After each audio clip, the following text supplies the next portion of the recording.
Price lord. ದೇವರ ಅತಿ ಪರಿಶುದ್ಧ ನಾಮಕ್ಕೆ ಸ್ತೋತ್ರವಾಗಲಿ. ಮತ್ತೊಂದು ದಿನವನ್ನು ಕಾಣುವಂತೆ ದೇವರು ನಮಗೆ ಸಹಾಯ ಮಾಡಿದ್ದಕ್ಕಾಗಿ ದೇವರಿಗೆ ಸ್ತೋತ್ರ. ಅದನ್ನು ಮಾಡಿದೆಲ್ಲ ಉಪಕಾರಗಳಿಗಾಗಿ, ಎಲ್ಲ ಆಶೀರ್ವಾದಗಳಿಗಾಗಿ ದೇವರಿಗೆ ಸ್ತೋತ್ರವನ್ನು, ಮಹಿಮೆಯನ್ನು ಸಲ್ಲಿಸ್ತೇನೆ. ಇಂದಿನ ವೇದಾಧ್ಯಯನಕ್ಕಾಗಿ ಒಂದು ವಾಕ್ಯವನ್ನು ಓದಿಕೊಳ್ಳೋಣ. 2 ಅರಸುಗಳ ಪುಸ್ತಕ 5ನೇ ಅಧ್ಯಾಯ 14ನೇ ವಾಕ್ಯ.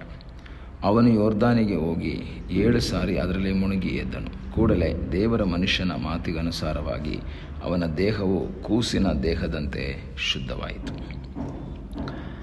ಅರಾಮ್ಯರ ಅರಸನಿಗೆ ಸೇನಾಪತಿಯಾಗಿದ್ದಂತಹ ನಾಮಾನನ ಒಂದು ಸಂಗತಿಯನ್ನು ನಾವಿಲ್ಲಿ ನೋಡ್ತೀವಿ. ಅವನು ಮಹಾಪುರುಷನಾಗಿದ್ದರೂ ಸಹ ಅವನು ಕುಷ್ಠರೋಗಿಯಾಗಿದ್ದ ಎಂಬುದಾಗಿ ಸತ್ಯವೇದ ಹೇಳುತ್ತೆ. ಅರಾಮ್ಯರ ಸೇನಾಪತಿ ಕುಷ್ಠರೋಗಿಯಾಗಿದ್ದ. ಹಾಗೆ ಇರುವಂಥ ಸಮಯದಲ್ಲಿ ಅರಾಮ್ಯರು ಸುಲಿಗೆ ಮಾಡುವುದಕ್ಕಾಗಿ ಇಸ್ರಾಯೇಲ್ ಪ್ರಾಂತಕ್ಕೆ ಬಂದು ಹಿಂದಿರುಗಿ ಹೋದಾಗ ಅನೇಕರು ನಡ್ಕೊಂಡು ಹೋಗ್ತಾರೆ. ಅದರಲ್ಲಿ ಒಬ್ಬ ಹುಡುಗಿ ನಾಮಾನನ ಮನೆಯಲ್ಲಿ ಕೆಲಸಕ್ಕೆ ಅಂತ ಇರ್ತಾಳೆ. ನಿಮಗೆ ಈ ಸ್ಟೋರಿ ಎಲ್ಲ ಗೊತ್ತಿರುವಂಥದ್ದು. ಕೆಲಸಕ್ಕೆ ಅಂತ ಇರ್ತಾಳೆ. ಅವಳು ಎಲೀಷನ ಕುರಿತಾಗಿ ವಿಷಯವನ್ನು ತಿಳಿಸ್ತಾರೆ.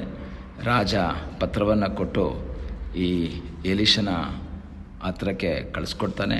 ಇಸ್ರಾಯೇಲ್ ರಾಜನ ಬಳಿಗೆ ಬಂದು ಅಲ್ಲಿಂದ ಎಲೀಷನ ಬಳಿಗೆ ಬರ್ತಾರೆ. ಎಲೀಷ ಇವನ ಒಂದು ಎಕ್ಸ್ಪೆಕ್ಟೇಷನ್ ಏನು ಅಂತ ಹೇಳಿದ್ರೆ, ಇವನು ನನ್ನ ಹತ್ರ ಬಂದಾಗ ಅಥವಾ ಎಲೀಷ ಬಂದು ನನ್ನನ್ನು ಮುಟ್ಟಿ ಸ್ವಸ್ಥ ಮಾಡ್ತಾನೆ ಎಂಬುದು ನಾಮಾನನ ಒಂದು ಎಕ್ಸ್ಪೆಕ್ಟೇಷನ್. ಆದರೆ ನಾಮಾನನು ಎಲೀಷನ ಮನೆಗೆ ಬಂದಾಗ ಎಲೀಷ ಹೇಳ್ತಾನೆ, ಹೋಗಿ ಯೋರ್ದಾನ್ ಹೊಳೆಯಲ್ಲಿ 7 ಸಾರಿ ಸ್ನಾನ ಮಾಡು, ಆಗ ನೀನು ಶುದ್ಧನಾಗ್ತೀಯ, ನಿನ್ನ ದೇಹ ಮುಂಚಿನಂತ ಆಗುತ್ತೆ ಎಂಬುದಾಗಿ ಹೇಳ್ತಾನೆ. ಆದರೆ ಅವನು ಅದನ್ನು ಎಕ್ಸ್ಪೆಕ್ಟ್ ಮಾಡಿರಲ್ಲ.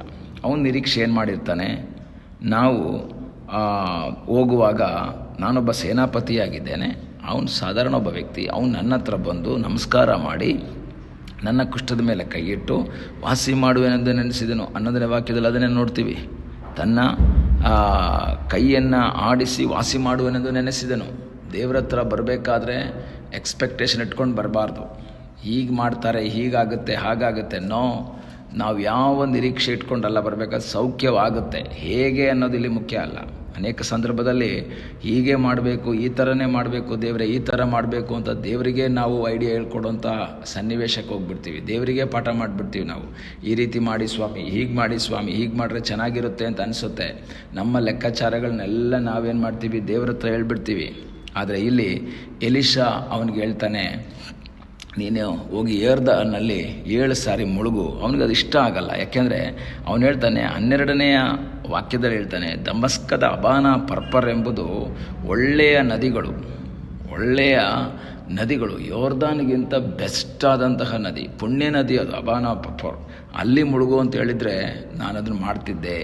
ಆದರೆ ಇವನು ಇಲ್ಲಿ ಯೋರ್ದಾನಲ್ಲಿ ಕೊಳಕು ನದಿ ಅದು, ಅದರಲ್ಲಿ ನಾನು ಸ್ನಾನ ಮಾಡಬೇಕಾ, ನಾನು ಮಾಡಲ್ಲ ಅಂಥೇಳಿ ಕೋಪದಿಂದ ಹೋಗ್ತಾನೆ. ಕೆಲವು ಸಮಯದಲ್ಲಿ ನಮಗೆ ಅಡ್ಡಿಯಾಗುವಂಥದ್ದು ಅಥವಾ ನಮ್ಮ ಸೌಖ್ಯಕ್ಕೆ, ನಮ್ಮ ಬಿಡುಗಡೆಗೆ ಅಡ್ಡಿಯಾಗುವಂಥದ್ದು ಯಾವುದು ಅಂದರೆ ನಮ್ಮ ಲೆಕ್ಕಾಚಾರದಿಂದ ಇರುವಂತಹ ಕೆಲವು ತೀರ್ಮಾನಗಳು. ನಮ್ಮ ಲೆಕ್ಕಾಚಾರದಲ್ಲಿರುವಂತಹ ಕೆಲವು ತೀರ್ಮಾನಗಳು ಏನಾಗ್ತದೆ, ನಮಗೆ ಅಡ್ಡಿಯಾಗಿ ನಿಂತ್ಕೊಳ್ತದೆ. ಈ ಹಗಲಿನ ಸಮಯದಲ್ಲಿ ಈ ವಾಕ್ಯದ ಮೂಲಕ ಒಂದು ವಿಷಯವನ್ನು ಹೇಳೋದಕ್ಕೆ ಇಷ್ಟಪಡ್ತೀನಿ. ನಾವು ದೇವರ ಸನ್ನಿಧಿಯಲ್ಲಿ ಬರುವಾಗ ಯಾವ ಲೆಕ್ಕಾಚಾರ ಮಾಡ್ಕೋಬಾರ್ದು. ಈ ಥರ ಆಗ್ಬೋದು, ಈಗಾಗ್ಬೋದು. ದೇವರೇ ನನಗೆ ಸೌಖ್ಯ ಬೇಕು, ದೇವರೇ ನನಗೆ ಬಿಡುಗಡೆ ಬೇಕು, ದೇವರೇ ನನ್ನ ಕೊರತೆ ನೀಗಬೇಕು. ಅದು ಹೇಗೆ ಮಾಡ್ತೀಯೋ ನನಗೆ ಗೊತ್ತಿಲ್ಲ, ನೀನೇನು ಮಾಡ್ತೀಯೋ ನನಗೆ ಗೊತ್ತಿಲ್ಲ, ಏನಾದರೂ ಸರಿ ನನಗೆ ಬಿಡುಗಡೆ ಬೇಕು ಅನ್ನೋದು ಆ ಒಂದು ಮನೋಭಾವದಿಂದ ಯಾರು ಯೇಸುವಿನ ಬಳಿಗೆ ಬರ್ತಾರೋ ಅವರ ಜೀವಿತದಲ್ಲಿ ಅದ್ಭುತಗಳನ್ನು ಕಾಣುವುದಕ್ಕೆ ಸಾಧ್ಯವಾಗುತ್ತೆ. ಆದರೆ ಇವನು ವಾಪಸ್ ಹೋಗೋಕ್ಕೆ ತೀರ್ಮಾನ ಮಾಡ್ತಾನೆ.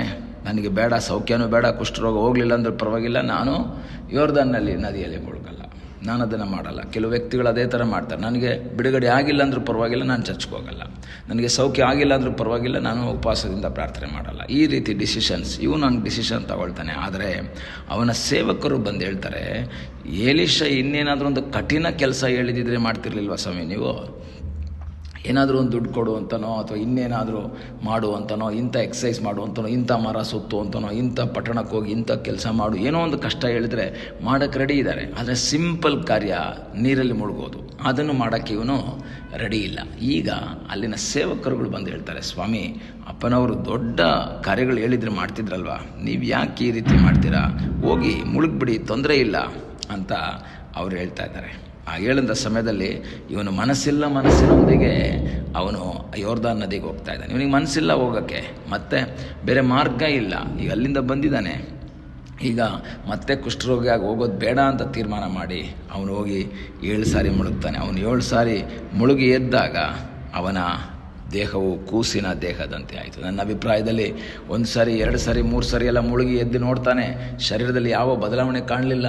ಒಂದು ವೇಳೆ ಸೇವಕರ ಮೇಲೆ ಕೋಪ ಬಂದಿರ್ಬೋದು, ನಾನು ಬೇಡ ಅಂದೆ ನೀವು ಮತ್ತೆ ಮುಳುಗಿಸ್ಬಿಟ್ರಿ, ಕೊಳಕು ನೀರಲ್ಲಿ ಮುಳುಗಿಸ್ಬಿಟ್ರಿ ಎಂಬುದಾಗೆಲ್ಲ ಯೋಚನೆ ಮಾಡಿರ್ಬೋದು. ಆದರೆ ನನ್ನ ಅಭಿಪ್ರಾಯದಲ್ಲಿ ಎಲೀಷ ಹೇಳಿದಂತಹ ಮಾತಿಗನುಸಾರವಾಗಿ 7ನೇ ಸಾರಿ ಮುಳುಗಿ ಎದ್ದಾಗ, 6 ಸಾರಿನೂ ಒಂದು ವ್ಯತ್ಯಾಸ ಇಲ್ಲ, 6 ಸಾರಿ ಮುಳುಗಿ ಎದ್ದರೂ ಸಹ ಯಾವ ಬದಲಾವಣೆ ಕಾಣ್ತಾ ಇಲ್ಲ.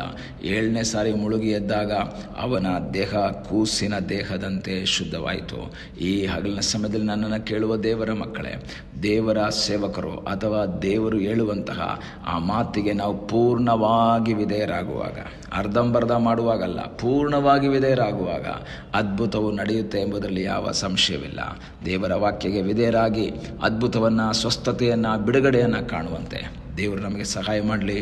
ಕಣ್ಣುಗಳನ್ನು ಮುಚ್ಚೋಣ, ಪ್ರಾರ್ಥನೆ ಮಾಡೋಣ. ನಮ್ಮನ್ನು ಬಹಳವಾಗಿ ಪ್ರೀತಿ ಮಾಡುವ ಪರಲೋಕದ ತಂದೆಯೇ, ಮತ್ತೊಂದು ಸಾರಿ ನಿನ್ನ ಸನ್ನಿಧಾನದಲ್ಲಿ ನಾವು ಬಂದಿದ್ದೇವಪ್ಪ. ದೇವರೇ, ನೀನು ಹೇಳುವಂತಹ ಮಾತಿಗೆ ವಿಧೇಯರಾಗುವಂತೆ, ದೇವರೇ, ಸನ್ನಿವೇಶಗಳನ್ನು ನೋಡದೆ ನಾವು ನಿನ್ನ ಮಾತಿಗೆ ವಿಧೇಯರಾಗಿ ನಿನ್ನ ಚಿತ್ತವನ್ನು ಮಾಡುತ್ತಾ ಮುಂದೆ ಸಾಗುವಂತೆ, ನಿನ್ನಿಂದ ಬಿಡುಗಡೆಯನ್ನು, ಸ್ವಸ್ಥತೆಯನ್ನು ಕಾಣುವಂತೆ ಕರ್ತನೇ ನೀನು ನಮಗೆ ಸಹಾಯ ಮಾಡು. ಪ್ರಾರ್ಥನೆಯನ್ನು ಕೇಳಿದ್ದಕ್ಕಾಗಿ ನಿನಗೆ ಸ್ತೋತ್ರ. ಯೇಸುವಿನ ಮುದ್ದಾದ ಹೆಸರಿನಲ್ಲಿ ಬೇಡಿಕೊಳ್ಳುತ್ತೇವೆ ನಮ್ಮ ಪ್ರೀತಿಯ ತಂದೆಯೇ. ಆಮೇನ್. God bless you.